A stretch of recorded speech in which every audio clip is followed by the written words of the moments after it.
Vidare tinokuchingamidzai zvekare kune chimwe chirongwa pano paZim Facebook Secrets and Confessions. Tadzoka zvekare nemamwe mamessages. Pane imwe message iyo yandakatumidzirwa ichibva kuna vahanzvadzi vedu. Zvakangoma hazvo veduwe, hanzi makadii zvenyu mukoma Nashe, ndinokumbirawo kuti munge muchindiposterawo nyaya yangu makavigawo chitupa changu. Inini mukoma ndakatouyawo kunoko kuUK gore rinori, but my husband iye ndiye akatanga kuuya kuno, saka ainge atova netime ari kunoko kuUK. Mukoma paakangoti ati jata mundege, ndakatanga kutreatwa rough nehama dzemurume wangu, but iye akangoramba achingondiudza kuti I know that you will never do such a thing. Ndakatanga ndichigere navatete vangu muno mujoni, because ndainge ndichitongozviudza kuti ivo since vari munhu anonetsa anotaurisa, kana ndikaramba ndigere ndiri ndoga vanokwanisa kuzoti ndikuita zvezvikomba, ivo sezvo vainge vaine imba yakati kurei. Ndikabva ndatanga kugara navo paRDP ipapo apo pavainge vachiroja ivo nemurume wavo. So ndigere navo mukoma, pakangotanga kungobuda mashoko ekuti vainge vandinzwa ndichitaura nechikomba. Ndikati shuwa vatete, ndikasvika pakukudisrespectai kuti ndinotaura nechikomba. Zvimwe kuda makandinzwazve ndichitaura nababa name hidden, my husband, but vakabva vatoudza murume wangu kuti mukadzi wako kuno kuHarare anongorara ari pafoni. Saka iye murume iye ndiye wandaiwanzokutaura naye most of the times. Aizototi musi waanenge akaneta over ati ndava kubva paonline, dzimwe nguva ndaibvawo paonline, dzimwe nguva ndiye ndichingotaurawo nehama dzangu. Saka ivo vainge vava kuita mascreenshots, like ndikanonoka kubva paWhatsApp vobva vaita screenshot yekuti inini ndabva paWhatsApp nguvai, vobva vatarisa futi kuti iye murume wangu anenge abva paWhatsApp nguvai, vobva vasenda mascreenshot kuti saka budi, what is the meaning of this? Munhu uyu azosara achitaura naniko paWhatsApp ipapo. Mukoma ndakashungurudzwa navo vatete, ivo vainge vava kuda kundibvisa mupicture sezvo vainge vava kuona kuti hanzvadzi yavo yainge yavako kuUK. Ndainge ndisisina kuita like chinhu chine basa muupenyu hwavo. Masacrifices ose awo andainge ndakaita, because inini nemurume wangu takabatsirana kuti tinge tichiita process yacho yose kuti iye ange achizoendako. Inini nemurume wangu tainge takabatsirana paprocess yekuti iye murume ange achizouya kuno kuchando, but inini manje ndainge ndava kuonekwa semuvengi. The day ravakazonyanya kundishungurudza, ndakazongoudza murume kuti ndava kumbodzokera hangu kumusha, kana kuri kunzi hamuchadi nezvangu, it is fine, ndichangoonawo kuti ndoita sei. Just promise me kuti you keep on taking care of our kids, because you know my mom's situation. Munozviziva kuti mama vangu vanorwara, havatogoniwo kutozvichengeta. Worst of all kana ndikazonovasira vana, because ipapo ndainge ndava kuzviudza kuti ndotongonosira amai vana ndobva ndadzoka kunoko. Murume akabva azotaura namama, akakumbira mama kuti ndinge ndichigarako kumusha vasanditendedza kudzoka kunoko kuJoni, but shungu dzangu dzainge dziri dzekuti ndidzoke zvangu ndingorambana nemurume, because hama dzacho dzainge dzava kundishungurudza.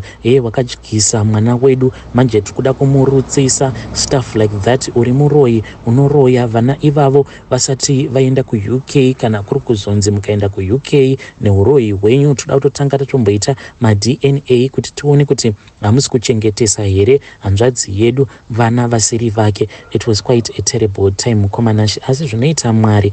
Murume wangu akangoramba akamira neni. Mama vakabva vatoviga passport yangu, vakati ndakanzi nemukwasha nemurume wako usaenda kuJoni, saka kana uchienda kuJoni enda usina passport. Kana ukazosangana nechaunenge wasangana nacho, at least azvizive kuti inini ndakakurambidza kuenda kuJoni. Ndikati zvino zvandisina passport ndoenda kopi? Iye murume akabva angoti I will try by all means kuti ndinge ndichikutumidzirai mari pano nepapo. Saka mari zvangu ndaitumidzirwa, and we were really doing great. Ivo ndaingovaudza kuti sevhai mari kuitira kuti muzokwanisawo kuzotiunzawo ikoko kuUK. Mukoma Nashe, with time ndopa ndakabva ndazouya kunoko kuUK. Saka ndakati ndauya mukoma ndakatongoperekedzwa nehama dzangu, because ndakakwirira paOR Tambo apo. Ivo vakaramba kuya kuzondiperekedza, murume wavo ane motikari. Saka ndakavakumbira ndikati vatete, mazuva ekuti ndinge ndichienda kuUK akwana, saka ndokumbira kuti ndinge ndichizombouya ndogara kumba kwenyu ndakamirira mazuva. Ivo vatete mukomanashe vakabva vatongonditi hatiko isu tikuda kuenda kuchurch. So what I did is ndakazotokumbira imwe hama yangu kuti ibve kuprovince kwayainge iri, ndokubva tatombogara paguest house mukoma for 2 days, but zvinhu zvainge zvakatongooma just like that. Ndiye akatongondiperekedza iye neboyfriend yake vakazonondisiya kuOR Tambo mukoma, ndokubva ndazouya kuno kuUK. Zvinoita Mwari, ndakangoti ndichingosvika kuno kuUK ndokubva ndanzwa kuti Mukwasha akasunga. Ndikati Mukwasha kwaakasungirwei? Zvikanzi akabatwa nepemit dziya dzataishandisa kuSouth Africa dziya dzepasi pemuti, saka akaenda kubank achida kugadzirisa akaunti yake, then ndokubva azongonzi achingogarai apa tichigadzirisa banking app yenyu. Ndokubva mapurisa atosvika paya, saka Mukwasha pari zvino akatovharirwa. Vatete manje pavakaona kuti murume wavo ainge asungwa vakatanga kuzoita friendly neni. So mukomanashe, inini mwoyo wangu uri kuramba kuvaregerera vatete vangu ava. Murume wangu zvangu inini ndinongopretenda as if I am cool with it. Ivo vatete manje vava kufaitira kuti tivatsvakirewo mukana wekuti vange vachiuya kuno kuUK, but ipapo murume ndakabva ndamuti no, that will never do, that one we will never do. Saka murume akangonditi why are you doing this? Ndikati never, I will never allow that. Vatete kuno havangambouyi, ngavaende kumusha uko, nekuti vakauya kuno kuko vana vanozoita sei, Mukwasha anozoita sei. And I am pretty sure kuti ivo vatete vachida kuuya kunoko vava kutofunga kutotiza murume wavo, sezvo vari munhu ane mwoyo wakashata. Saka ininiwo ndinganzi ndingaiswawo in that same category here navatete vangu ava, considering the fact yekuti vakandirwadzisa kusvika palevel rakadaro. Please tell me kuti ndoite sei, ndiudzeiwo ndikwanise kuadjusta. But ndinotya manje kuti vatete kana vakagara vauya kuno, inini nemurume wangu tinokwanisa kuzotanga kunetsana. Takanetsana kani inini nemurume even at that time patainge tiri kujoni ikoko, because pakambobuda mashoko ekuti iye mukadzi haangatangi zvekuenda kuUK iko, kana akaenda kuUK iye first, then kana asvikako ikoko obva azowana umwe murume obva atanga kuita zvemaboyfriends. Saka inini ndakatomboblokerwa mukana iwoyo wekuuya kuno kuUK navo vatete, zvekuti dai murume wangu ari munhu ainyanyisa kuteerera hama dzake, zvimwe kuda angadai akazotokanganwa nezvangu. So please advise me, ndoitawo revenge here, ndova revengeawo here sezvavainge vachimbondiita vatete ava, tombovasiya vachimboshurwa nayo nhamo. Please advise me. Hey, vidare ndo message iyo yandakatumidzirwa ichibva kuna vanzvadzi vedu.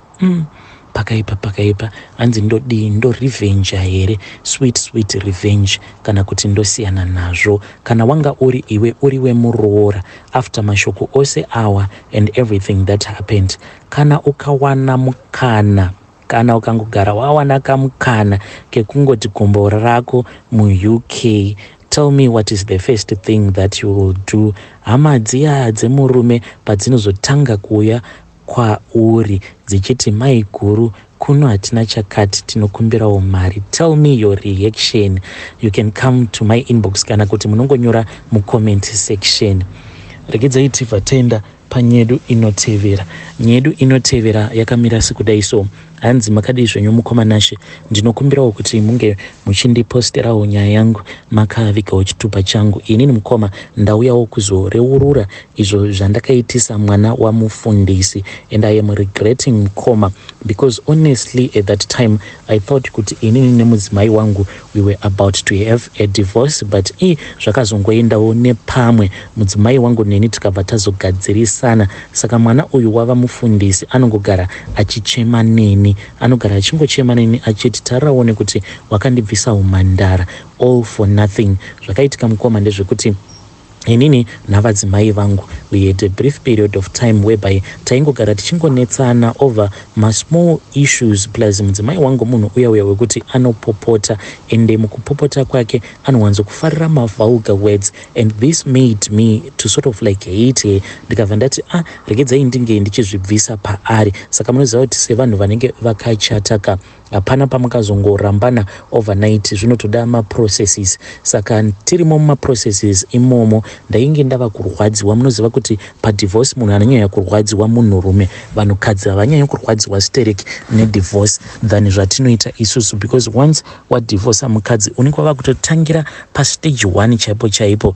So ndakabva ndati rgei nditsvake munhu anokwanisa kundivaraidza. So already ndiri munhu who is very close to our pastor, nekudawo kwetwunhu twangu twandinatwo. Saka most of the things vanotanga vazvisvitsa mumaoko angu kana paine maissues arimo muchechi financially anenge achida kuti ange achisolvewa, vanotanga kufonera inini. Saka at any given time you will find me ndiriko kumba kwavo vamufundisi ava. Saka there was a time yandakangokarukawo ndangosvika pamba pavo vamufundisi. It was in the afternoon. Ndokubva ndasvika mwana uyu wapastor ainge ari oga, mukoma mwana wevanhu. Ndainge ndisingazivi kuti ainge akaumbwa kudaro. Ainge achitamba zvake basketball, then kashotika ainge akapfeka ndokakabva kanditora mwoyo, zvekare ne body shape yake yakabva yanditora mwoyo. Iyewo mukoma ndakabva ndaona kuti kamutarisiro kacho kaainge achindiita kaikai kamutarisiro kekutova munhu ainge achitoda nezvangu. Takatanga kutaura paya mukoma, kudzamara tava very close. Ndikabva ndati ngatitambei basketball, ndokubva tatanga kutamba basketball paya. Saka mukunotamba takazopedzisira tava kugrebana kuzosvika tichizonowanda kuseri, ndokubva tatanga kukisana kuya ndokutotanga kutodanana kwandakaita nemwana wapastor. Regularly what I'll do is that ndainge ndava kumupa mari nekuti ange achiita sekunge ari kuenda outing nemafriends ake. Iye aingoenda ari oga, aizoti kana ariko kuma outings ikoko inini ndaibva ndazomutevera uko kwaanenge ari, aingondisendera location, then we will have a nice time. Taienda zvedu tobva tanospenda time kuma guest house, then I will return here in time. Hazvina kana kumbogara zvakazivikanwa zvose izvi. And aiti baba naamai vake pavanenge vasipo, pavanenge vambodzokera kumusha, ndaitova resident ndichitogarapo pamba pastor kuzonosvika mwana uyu achizobatira pamoviri. Akati achinobatira pamoviri ndikabva ndamuti since iwewe usati watena 18 ngatichibvisai nhumbu iyi, so that by the time yaunenge watena 18 ndobva ndazokukumbira kuvabereki vako. Iye akabva abvuma. I was in love with him mukoma, handina kana kumbogara ndakatarisira kuti zvinhu izvi zvichazoendawo nepamwe, but ipapo pandakazonomubvisisa nhumbu akatombotaura kuti izvi zvandakaitiswa newe izvi I can see kuti apa ndiri kutopusiswa newe. Nhumbu iyi handisi kufanira kuti ndinge ndichiibvisa. Tenge tigere zvedu mumotikari takatomirira the doctor's appointment. Akatomboramba paya ndokubva atanga kuchema akati what if ndikabvisa nhumbu iyi Mwari vakabva vandipanisha, then I will never have a child again in my life. So mukoma ndakabva ndazongomuvimbisa kuti all was going to be well, all was going to be well. Unfortunately mukoma Nashi, all is not well. And ndava kutya kuti mwana uyu anokwanisa kuzondi-expose, because dzimwe nguva anongonditumidzira message over ati so are you like for real, kuti wakatondiramba, kutondiramba chaiko after wakandibvisawo mhandara wangu, after wakandibvisisa nhumbu yako. You mean kuti you are just going to forget me like that? Ndinobva ndamubvunza kuti saka what do you want me to do? Iye anobva ati itabarika kana usingadi kuona matrue colors angu. Saka andizivi kuti matrue colors ake aari kuti I do not want to find out about her true colors. Matrue colors akaita sei? Saka that is the issue that I am facing mukoma Nashi. Issue yekuti inogara ichingondivhiringidza mumwoyo mangu, iishu inogara ichingondinetsa mumwoyo mangu kuti mwana uyu kokana one day akazongobatwa negodo akabva azongouya pamba pangu, kana kuti akazongokaruka amira pamberi pechechi achitongotaura everything that we did each and every time. Mukoma anoti paya paanenge ava kuenda kunomira pamberi, sort of like kana achienda kuno give out a testimony, anongonditi saka une sure nezvawakandiita. Then hana yangu inobva yatanga kurova. Ndinobva ndamunyengerera ndobva ndati baby please don't do that, maybe you and I one day we are going to get married. Anobva angoti if you say so then I am okay with that. I am trying to be patient with you but please make it quick. manje handizivi kuti ndichaita make it quick nenzira dzipi, because inini kuti ndinge ndichidivhosa mukadzi wangu ndinoona sekunge panoti remei, because tine maassets edu atiinawo. Saka kuti tinge tichizotanga kudivhaidha zvinhu izvi ndinokwanisa kuzotomboita broke. I don't know kuti ndoita sei. Ndongoenderera mberi here ndobva ndadivhosa mukadzi wangu, ndobva ndaroora mwana uyu, so that zvinhu izvi zvandakaita nemwana uyu zvinge zvichizongoitwa cover up. Iye mukoma kana makamutarisa, aiwa ratova zimhandara chairo rekutoti kana kunyange zvikanzi ndamukanda pakitchen munotoona kutoti ya muchinda uyu ane mudzimai wake akazvinakira. Saka I am scared kuti mwana uyu anokwanisa kuzongokaruka aita imwe heartbreak yekuti anenge ava kuda kuprova a point obva azondirwadzisa. I am asking for your advice. Please ndibatsireiwo. Do not judge me. Ndinoziva kuti ndakakanganisa. Munongozvizivawo kuti vana ava vemazuva ano vava nekamwe kamuraramiro kavo kavanoita kakatosiyana nekamuraramiro katainge tichiita kudhara. Ndisati ndatombotanga kumudheita aitombopota achindisendera mavideos eporno by mistake ndichingomadhilita. Saka iye mumwoyo make akandiudza kuti ainge akagara akandichiva, hanzi pose pandaikuona una dhedhi vangu ndaitongozviudza kuti this is going to be my husband one day. I am like a crush and I do not know what to do with this teenager. Ndotiza hangu here munharaunda. Chinoita kuti ndisatiza munharaunda zvimabusinesses zvangu zvandinazvo. Please advise me. I know kuti you will judge me, but I am looking for any kind of advice. Hey, vidari ndo message iyo yandakatumidzirwa ichibva kuna mukoma vedu. Ya pakaipa hanzi anoti kana akaenda kumberi paya achida kuenda unopa testimony, asati apa testimony yake anotanga anditextera obva ati une shuwa here nezvawakandiita. Saka inini ndikutongoraramawo nekutongomunyengerera kuti please baby, know that I love you with all of my heart. I am going to marry you one day. But dambudziko nderekuti ndinotya kuti inini nemudzimai wangu kana tikadivorsa, I am going to lose all the assets that we had, because teta kufanira kutanga kugoverana maassets awa, and ndinozotomboita broke panguva yatinenge tichigoverana maassets awa. Pakaipa. Hey.